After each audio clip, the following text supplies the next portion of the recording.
Bonjour mes chers élèves, mes chers amis. Dans cette vidéo, on va connaître la loi d'Ohm et comment on doit appliquer cette fameuse loi électrique U égale à R fois I. À titre d'information, U, c'est la tension entre les bornes d'un composant électronique. C'est la tension en volts. R, c'est la résistance du conducteur ohmique, ou bien de l'appareil, ou bien du composant. Et I, c'est l'intensité du courant. On peut dire même c'est la vitesse du courant, mais son unité c'est le ampère.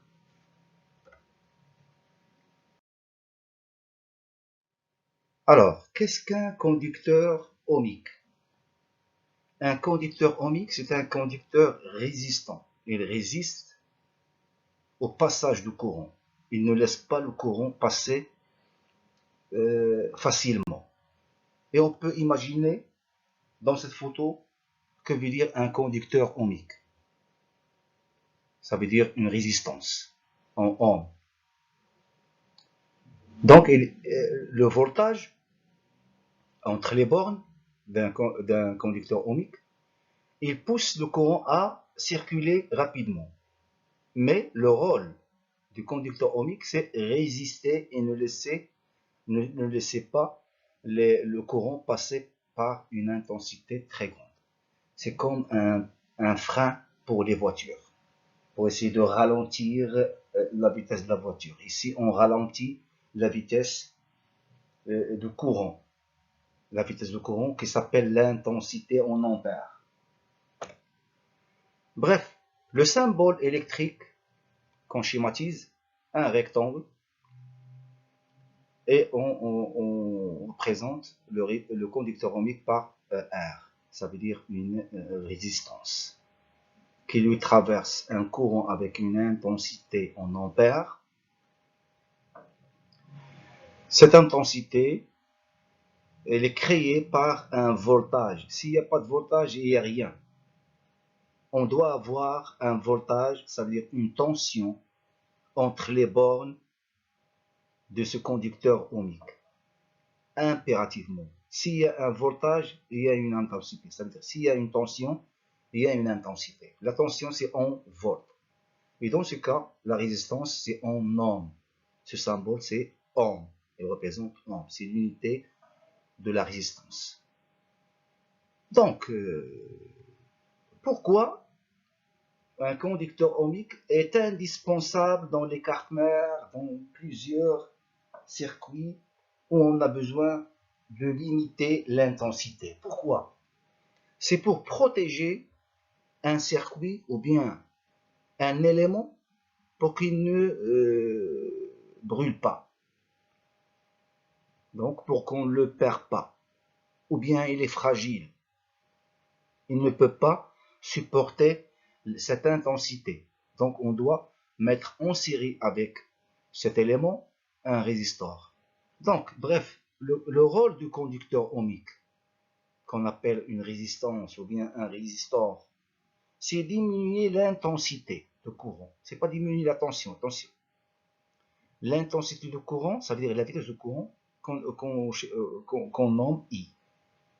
Créée par une tension, parce que s'il n'y a pas de tension, il n'y a pas d'intensité. Créée par une tension U entre ces bornes, ça veut dire entre les bornes du conducteur ohmique. Et pourquoi ça, tout ça? Pourquoi diminuer l'intensité? C'est pour protéger les composants électriques ou bien les appareils électriques ou bien n'importe quelle chose qui se trouve en série avec le conducteur ohmique. C'est ça le but final, c'est protéger. Ou bien limiter l'intensité pour qu'il passe à quelque chose ou bien un élément et pour garder cet élément en bon état. La loi d'Ohm. Alors on a ici le symbole de notre résistor. Sa résistance est en ohm. Entre ces bornes, entre l'entrée et la sortie, c'est ça les bornes, il y a une tension UR en volts, et cette tension crée une intensité I en ampères. Tout ça, on va le regrouper dans une loi qui s'appelle la loi d'Ohm. Voilà la formule originale qui s'appelle la loi d'Ohm. La résistance d'un appareil ou bien un composant est égale à la tension entre ces bornes sur l'intensité créée. Mais on peut tirer deux petites formules de cette loi d'Ohm. C'est que la tension est égale à la résistance fois l'intensité. Si jamais on a la résistance, on a l'intensité, on veut calculer la tension, voilà ce qu'on va utiliser. Mais si jamais nous voulons l'intensité et on a la tension et on a la résistance, donc l'intensité égale à la tension divisée par la résistance en ohm. Bien, voilà donc la loi d'Ohm se présente par trois formules. Et donc on utilise aussi les multiples d'Ohm concernant la résistance. On peut utiliser le kilo-ohm qui est égal à 1000 ohms ou bien 10 puissance 3 ohms. Et il y a le méga-ohm. C'est pour les appareils les plus grands, les appareils robustes qu'on utilise dans les ateliers, les grands ateliers et les grandes usines. Un méga-ohm est égal à 1 million d'ohms ou bien 10 puissance 6 ohms. C'est à mettre dans la tête. Ces deux conversions, on peut s'en servir dans les exercices. Alors l'exercice numéro 1. Des questions qu'on se pose. Par quelle lettre est représentée la tension électrique? Bien sûr, c'est U. Et quelle est son unité? Bien sûr, c'est le volt, V. Quelle grandeur physique est symbolisée par la lettre I? Bien sûr, c'est l'intensité de courant. Quelle est son unité? C'est l'ampère, A. Par quoi est caractérisé un conducteur ohmique? C'est par sa résistance électrique R. Et en quelle unité est exprimée la grandeur associée à ce conducteur ohmique? C'est l'ohm. Quelle est la relation qui lie les trois grandeurs précédentes? On sait bien, voilà la première relation, la deuxième et la troisième qu'il faut retenir par cœur.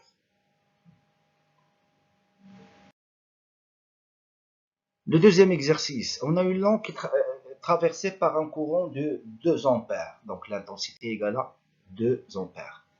La tension entre ces bornes est 24 volts, donc la tension est 24 volts, U égale à 24 volts. Donc on calcule la résistance. Donc on utilise R égale à U sur I, parce qu'on veut calculer la résistance. On a la tension U et on a l'intensité I. Donc, mais la tension, on doit l'avoir en volts et I en ampères. Donc, on remplace et on aura notre résistance égale à 12 ohms. Le troisième exercice, on a une lampe traversée par un courant de 1,5 ohm. Donc, on a I égale à 1,5 ohm, ampères. I égale à 1,5 ampères. Sa résistance est égale à 4 ohms, donc R égale à 4 ohms. Calcule la tension. Donc on va utiliser cette relation. La tension égale à la résistance fois l'intensité. On a la résistance en ohms, on a l'intensité en ampères, on remplace et on aura notre tension qui est égale à 6 volts.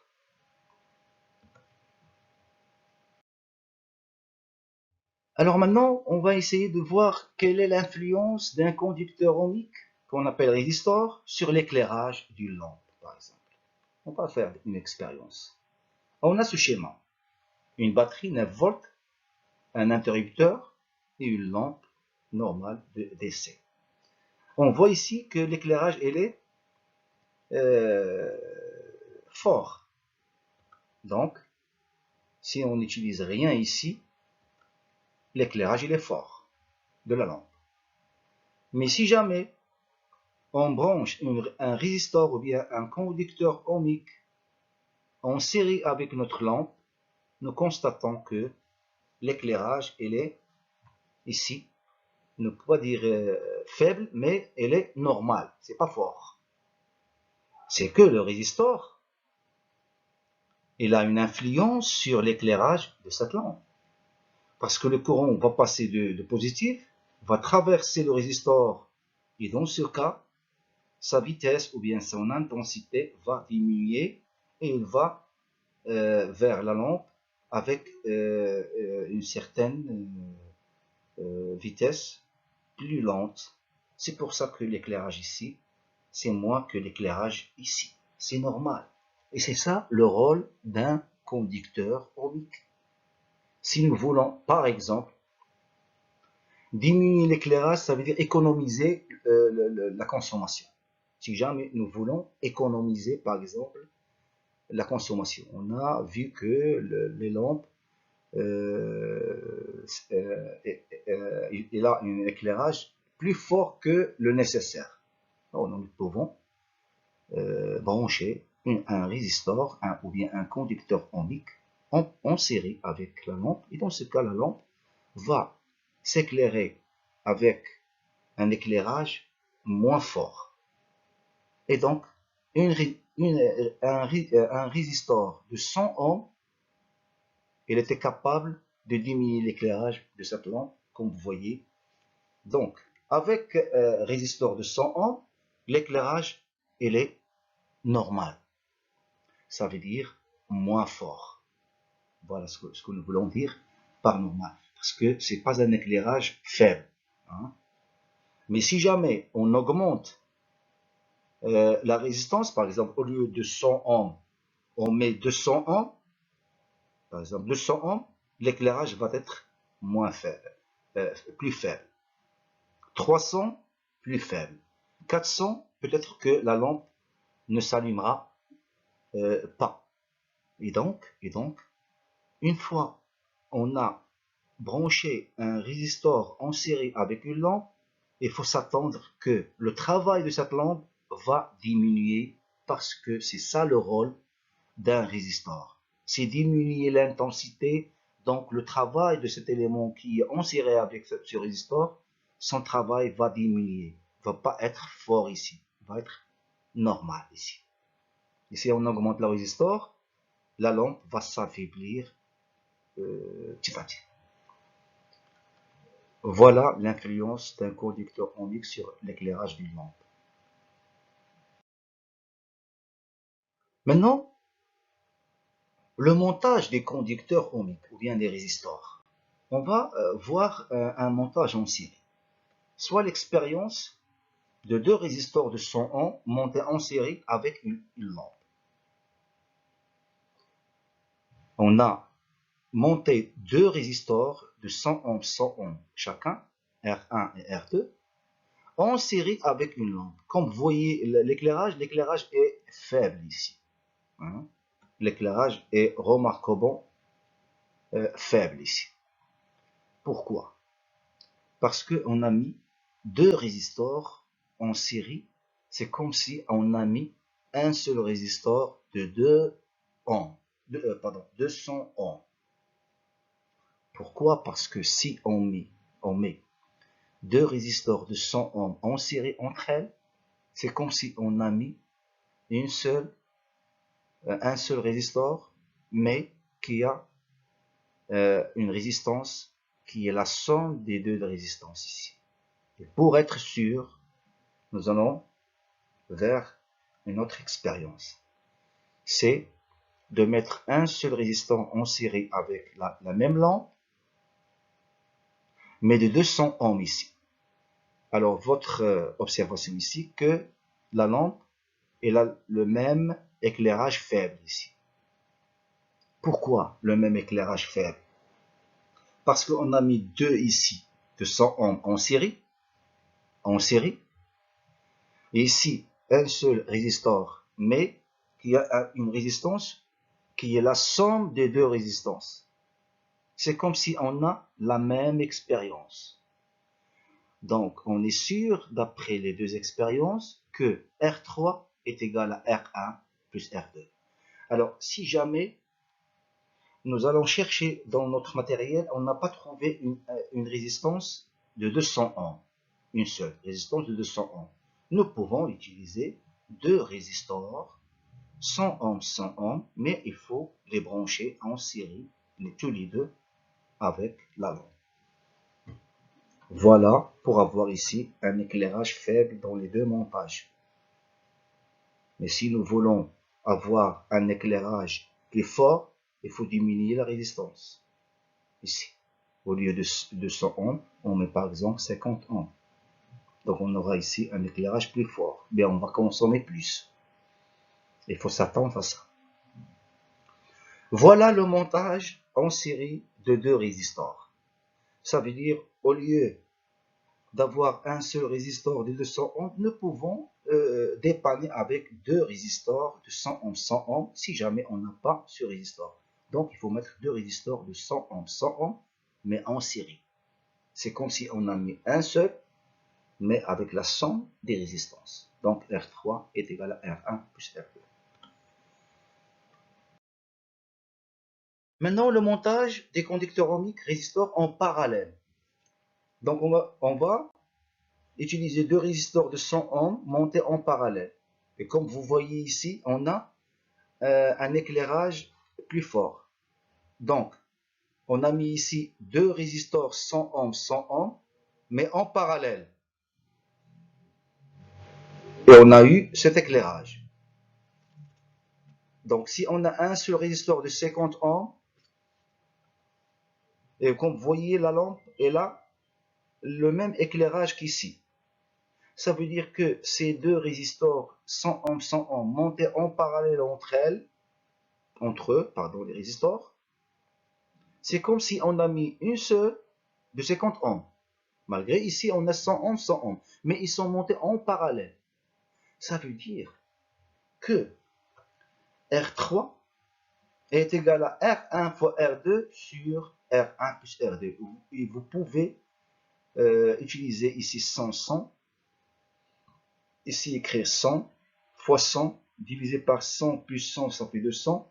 Et vous allez voir que R3, ça va compter 50 ohms. Donc, si jamais on n'a pas un résistor de 50 ohms pour avoir une lampe avec cet éclairage, nous pouvons dépanner avec deux résistors, chacun 100 ohms, 100 ohms, mais il faut les mettre en parallèle. Hein? Donc, il faut mettre ça dans la cervelle. Et si on veut avoir la relation entre un résistor de 50 ohms et deux résistors montés en parallèle de 100 ohms, 100 ohms, voilà la formule. C'est que la résistance ici est égale le produit des deux résistances sur la somme des deux résistances. Si jamais on a branché deux résistors en parallèle avec une lampe.